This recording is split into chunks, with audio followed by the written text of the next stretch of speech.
Welcome back to First Listen, everybody. My name is Tenthile, and I hope you're doing well today. This time on First Listen, we checked out Atreyu's latest release, their 7th studio album, In Our Wake, which I seem to be kind of like constantly forgetting that this band exists, which is weird because if you go back to like mid-2000s, this band was awesome. I mean, their first two albums are really, really good. And then, I know they went on a hiatus, and I totally forgot about that. And then they released an album in 2015, and I just recently, even today, listened to that. What is that one called? It's Long Live. That's it. And that's actually a pretty okay album. So this is their second album coming off of that big hiatus of 6 years? And, that previous album was kind of an easier listen than, some of the other stuff because it was, more emotion in some of the earlier stuff. And that last one was kind of easy to just kind of listen to on autopilot. So going into this release, I really had no expectations. But coming out of it, I kind of wish I had something, because what comes out of this is something I would not have expected. So let's go ahead and begrudgingly get into this first listen. Kicking through with some drums and an immediate half scream, the album opens up with a self-titled track, In Our Wake. And I kind of like the song. It hits you really nice. It's a decent way to open the album. Everything flows reasonably well. What I didn't know going into this, again, because I haven't really been following the band religiously, is that they've kind of gone down this different road. And we'll probably talk about it. I'll try to be as positive as I can. We really try to do that on here. But be warned, there's going to be some negative here. Sorry. So the vocals, the guitars, everything's trying to keep pace together and actually does a very nice job. My previous comments there notwithstanding, this is actually a really good track. It's well done. I really do like it. And, that 2-minute in solo thing that they're doing on a lot of these, it really starts here with this first track. I actually genuinely like it. And again, I think it's a good way to open the album. Chunky guitar and some more softer vibes here on House of Gold. I'm not really sure. We get this softer vibe here. I mean, this is still a metalcore band. Well, are they after this? I don't know. Maybe we'll have comments about that later in the review here. But there's this rougher exterior. That chunky guitar just adds it to it. And it does come across pretty well. And let's not forget about the bass. That bass in there is actually really good. And there is kind of a slip up here. And it's probably not a purposeful one. But I feel like that solo in the middle there, again, another great solo, could stand on its own. And it's almost like if you took that solo out, and just built upon that, you might have something really cool, just kind of in an instrumental way. So with that added into the track, this actually becomes a very solid couple track open here. We'll see how that goes as we get further in. Vocalizations and this thing that on The Time Is Now, which, what a kitschy name for a song, but yeah. So this is where the album starts to do that thing. You start to see this formula, this this exterior fading away, and you see this very almost cookie cutter kind of interior that is kind of a rinse and repeat. Let me explain. So the formula is some screams, some heavy, then a little bit of soft, then kind of changing up the vocal style, and then kind of going back, and then it's just it's a lot of stuff to deal with. It just is, even right there on purpose there, kind of changing the pace. It's hard to get a grasp of what's going on, and I feel like that theme is just so valid through this whole album. it's kind of hard to get a grasp on what they're going for from one track to the next. And man, first two tracks were really good, but from here it gets kind of interesting. So with this one, I have some more thoughts. So for me, this the vocals do go, they just go off the rails, man. Like it doesn't feel quite like it's synced up right. Like it just follows that groove that it started with at the beginning, and then I don't know. It's really hard to pinpoint what's going on here that is just not right. But I guess that means there's a lot.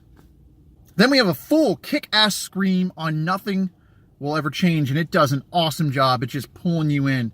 This track is actually very cool. I like what it does because it makes me forget some stuff I just mentioned about that previous track that kind of takes you down a totally different rabbit hole that you don't want to go down. And it's nice to have a redeeming track like that, but with some of these other tracks that we're going to get to, man, oh man. And I guess we should definitely say that this track does really hold up its end of the bargain, keeps the pace, the vocals are really good, the guitars are fine. It's nice to have this, again, redeemer. But let's continue on to some of these others. Synths and effects kind of mix into this whole disjointed mess kind of thing with the vocals and the delivery and the lyrics on Blind, Deaf, and Dumb.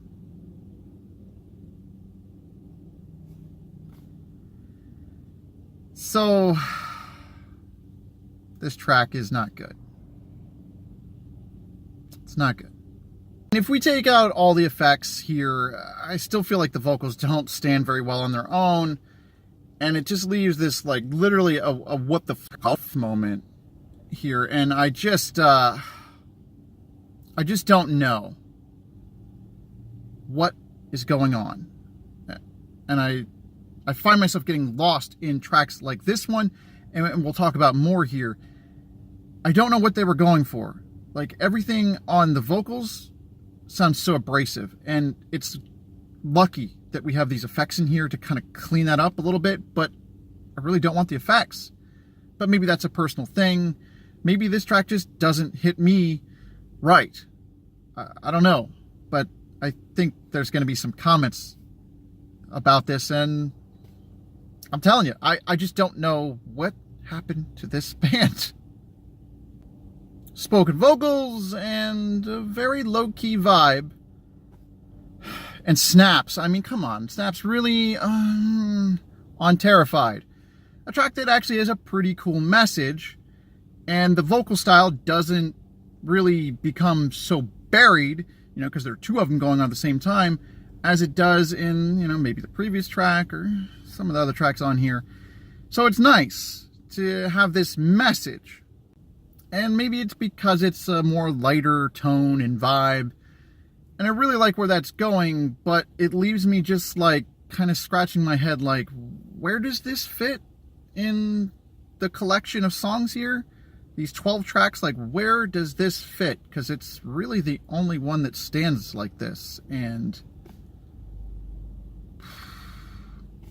more effects and elongated vocals on Safety Pin, and yeah, so the band's just trying it out. That's what they're letting us know.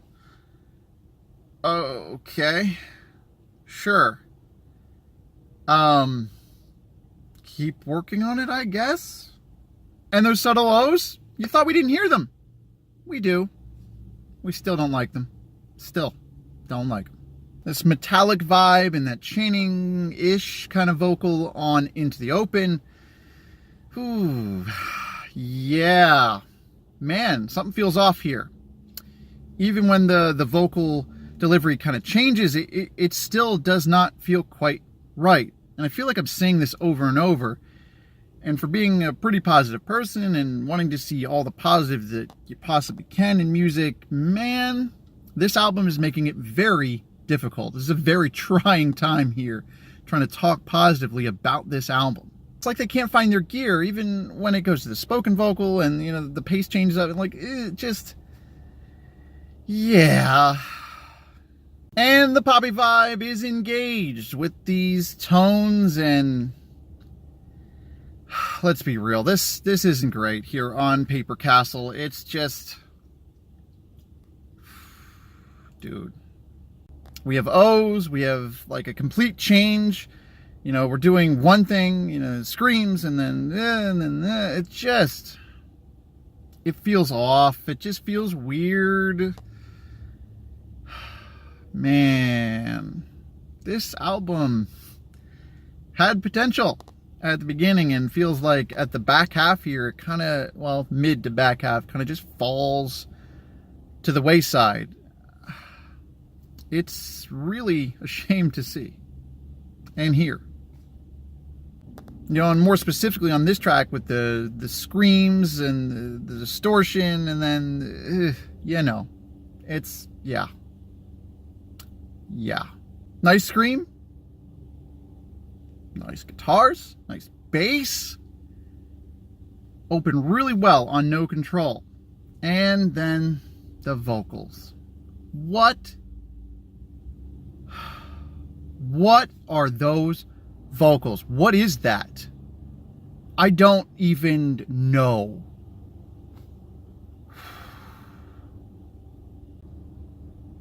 And then more O's. And the wheels completely fall off the car. It's like this song, maybe even this album, is a car that has completely lost control. It doesn't know where it wants to go, how to get there, if it still has wheels. I mean, this track was really like maybe the straw that broke the whole car. But there was a lot leading up to this, so maybe that's kind of the thing. Oof, this is a hard one to listen to. Very, very difficult. Not a good song. Oh man, the effects on Anger Left Behind are not good. They're bad. But the screams are really cool. I like the screams. So I'm on board with that, but when you start hiding a lot of stuff in effects, it just gets too cluttered, and I think that's what happens on this track. And the guitars match very nicely, but then, like, what? What is going on with some of this stuff? I just cannot even. It's like if they're going for range, I'm concerned on what they think good range is, because it's not really range. It's like trying to force versatility that just doesn't work. Phew, slow guitar and this nice measured vibe. I like it. You know, we have some real nice guitar, and then we layer some nicer guitar on top of that. It fits really well, this very nice vibe, and then the track gets a little bit weird, but is completely saved out of left field by M. Shadows from Avenged Sevenfold and Aaron Gillespie of Under Oath. Man, if they weren't on this track, I don't know. So, as this track gets to its finale, there's a very cool instrumental section where I kind of thought the track should just fade out. Nope, they go back to the weird, and it ends on that note, and yeah, okay, like, they couldn't leave well enough alone. That's kind of what's going on here. It's almost like if you listen to their previous album, Long Live, it's a good album, and then you come to this album, just 3 years later, and you're kind of just confused. And that's what has happened to me for this whole review. I'm confused. Maybe put some stuff down in the comments. Maybe I'm like losing my mind here, because it feels like maybe the band is losing their direction, or maybe they're just trying stuff out. Who knows? That's going to do it for this edition of First Listen. I do not recommend this album. If you're a fan, maybe give it a shot, but even then, I would say this is a hard skip. So thanks for watching. I hope you enjoyed. You can hit up those comments, but be gentle. Subscribe if you really want to get into some more of these first listens and some differing opinions, but a lot of positivity most of the time. Hit that subscribe button, like it up, all the good stuff, the bells, and all that stuff. I hope you have an awesome day. Hope it's better than this album.